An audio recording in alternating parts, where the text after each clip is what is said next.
Welcome back, everybody, to the deep dive. So today we're going to dig into a virus that's been making headlines, particularly in China, hMPV. Have you heard of I it? bet most people haven't. I hadn't either. I had to do a lot of research for this one. But luckily, we've got a fantastic expert here today to help break it all down. Happy to be here. So we've got a bunch of sources to work with here.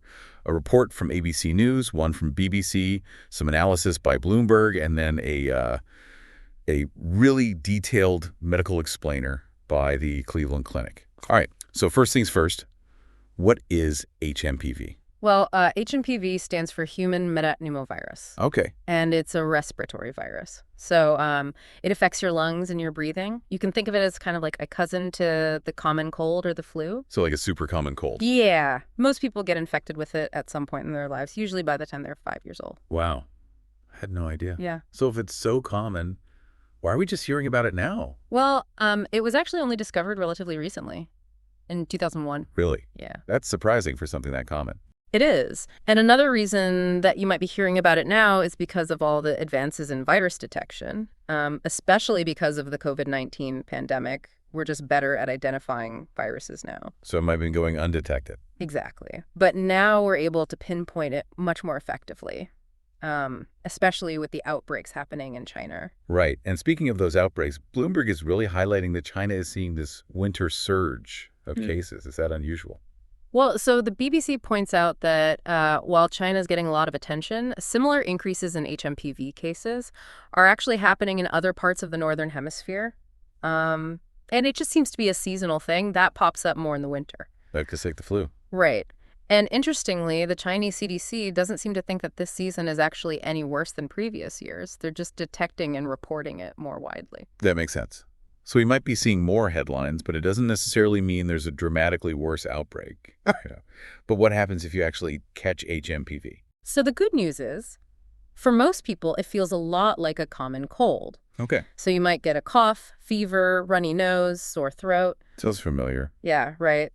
The Cleveland Clinic says that it can actually be really hard to tell it apart from other common respiratory viruses, just based on symptoms alone. But it sounds like it can be a little bit more serious for some people. That's right. Just like with the flu, certain people are more vulnerable to complications from hMPV.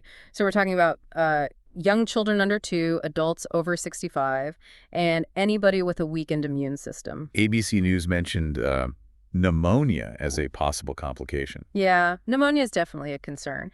And the Cleveland Clinic adds that hMPV can also worsen existing conditions, like asthma and COPD. Okay, so even though it might start out feeling like a regular cold, it's definitely important to be aware of those potential complications. Yeah. Especially for those more vulnerable groups. Absolutely. Being informed and knowing the signs is definitely key. Speaking of being informed, what can we do to actually treat it? Is there a cure, like some magic pill we can take? I wish it were that simple. Unfortunately, there aren't any specific antiviral treatments for hMPV. Oh, no. That's not what I wanted to hear. So what do we do? Well, like with most common colds, the focus is really on managing symptoms and just making sure you're comfortable while your body fights off the virus. So lots of rest, fluids. Exactly. The Cleveland Clinic really emphasizes staying hydrated and getting enough rest. And then, over-the-counter medications can also help to relieve some of the, the pesky symptoms like fever or aches. Right. Makes sense. But what about preventing it in the first place? Any tips there? Yeah. Good news here. The advice is very familiar, especially after the past few years. Think back to all those COVID-19 prevention measures we all learned. A lot of them apply here, too. Let me guess. Hand washing is back in the spotlight. You got it. Washing your hands frequently and thoroughly. It's one of the simplest but most effective ways to stop the spread of any respiratory virus, including hMPV. And I'm sure covering coughs and sneezes is up there, too. Absolutely. Use a tissue if you can, or sneeze into the crook of your elbow to keep those germs contained. Well, a vampire sneeze. Yeah. I've gotten pretty good at that one. It's a classic for a reason. And of course, if you are feeling sick, try to avoid close contact with others, especially those who are more vulnerable. Makes perfect sense. Yeah. It seems like a lot of the lessons we learned during the pandemic are still relevant, even with a different virus like hMPV. Exactly. It really shows how important those basic hygiene practices really are. They can make a huge difference in protecting ourselves and our communities. Feeling much more informed already. What stands out to you as like the most important takeaway from all this information about hMPV? I think for me it's just a reminder that even though hMPV might not be as well known as some other viruses, it's still really important to understand how common it is and how it can impact our health. Yeah, that's a good point. Easy to get caught up in the headlines about new viruses and forget about the ones that have been around all along. Exactly. And even though we've learned a lot about it since its discovery in 2001, there's still so much more to learn. Definitely highlights the importance of staying informed and taking those preventative measures seriously. Now, before we move on, I'm kind of curious to explore what this surge in cases might mean in the bigger picture. That's a great question, and there are definitely some interesting things to consider. Okay. It's actually fascinating to think about how the increased awareness of hMPV might actually be a positive outcome of the COVID-19 pandemic. Oh, interesting. How so? Well, remember how governments and health organizations around the world, invested really heavily in testing infrastructure during the pandemic? Yeah, definitely. Testing was all anyone could talk about for a while there. Right. And those investments are actually paying dividends now, not just for tracking COVID, but for detecting other viruses like hMPV. Bloomberg specifically mentions this. So it's like we've upgraded our virus detecting radar. Exactly. And that's incredibly valuable for public health. The faster we can identify Yeah. what viruses are circulating, the faster we can implement strategies to help prevent their spread. That makes a lot of sense. And it also kind of ties into what ABC News was reporting about how hMPV is often mistaken for other respiratory viruses because the symptoms are so similar. Absolutely. Accurate testing is crucial. Yeah. Because it allows healthcare professionals to really differentiate between the viruses and potentially offer more targeted care. So it's almost like having a more precise diagnosis can lead to a more effective treatment plan. Precisely. And it's interesting how much media attention hMPV is getting, even though it's not a new virus. Yeah, it does seem like everyone's suddenly talking about it. Do you think that has anything to do with the fact that these outbreaks are happening in China? It's possible. Bloomberg suggests that outbreaks in China tend to attract more global attention, perhaps because of the heightened sensitivity after COVID-19. Yeah, it's like we're all a little more on edge about respiratory viruses now. Understandably so, given what we've all been through collectively. But it also highlights the importance of relying on credible information and avoiding unnecessary panic. I agree. We need to stay informed without letting fear take over. Exactly. And that's where resources like the Cleveland Clinic's Medical Explainer are so valuable.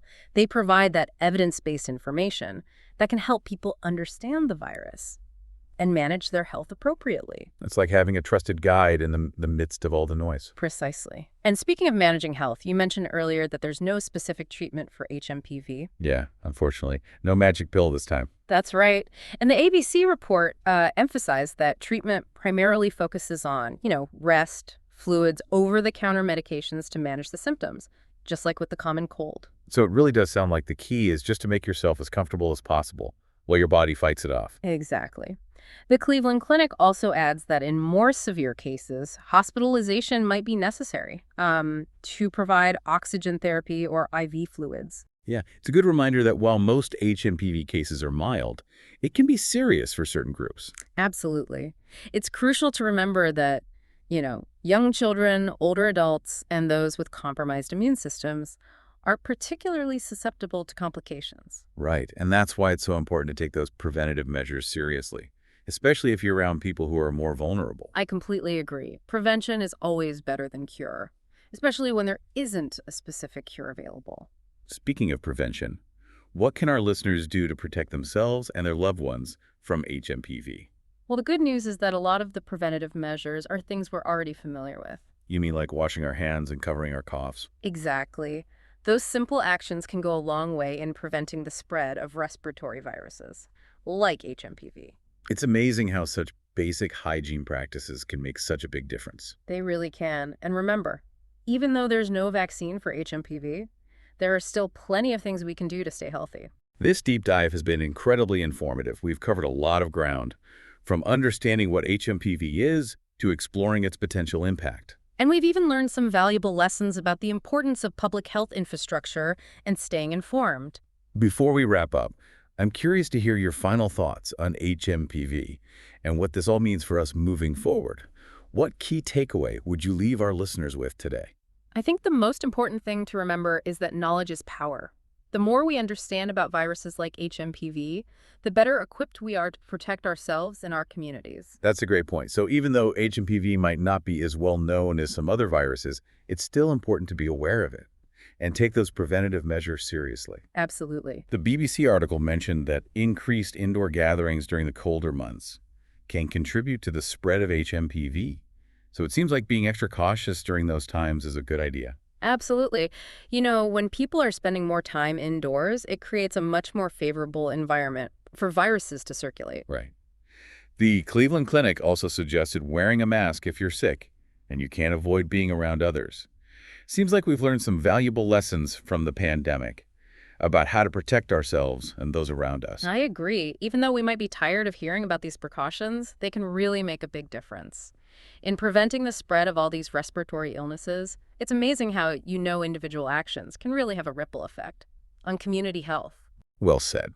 So it seems like the key takeaway here is that staying vigilant, practicing good hygiene, and being mindful of others can really go a long way in protecting ourselves and those around us from hMPV. Absolutely. We might not be able to completely eliminate, these common respiratory viruses, but we can certainly minimize their impact through our actions and choices. This has been incredibly insightful. We've explored what hMPV is, why it's making headlines, and how we can protect ourselves from it.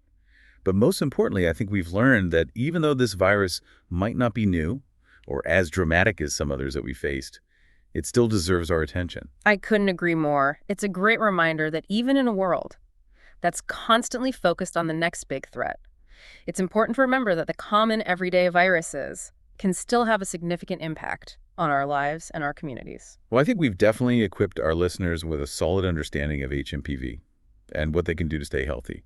Any final words of wisdom before we wrap up? Just a reminder that knowledge is power. The more we understand about hMPV and other respiratory viruses, the better equipped we are to make informed decisions about our health and the health of those around us. Well said. Thank you so much for guiding us through this deep dive into the world of hMPV. It was my pleasure. And to our amazing listeners, thank you for joining us on this journey of discovery. Until next time, stay curious, stay informed, and stay healthy.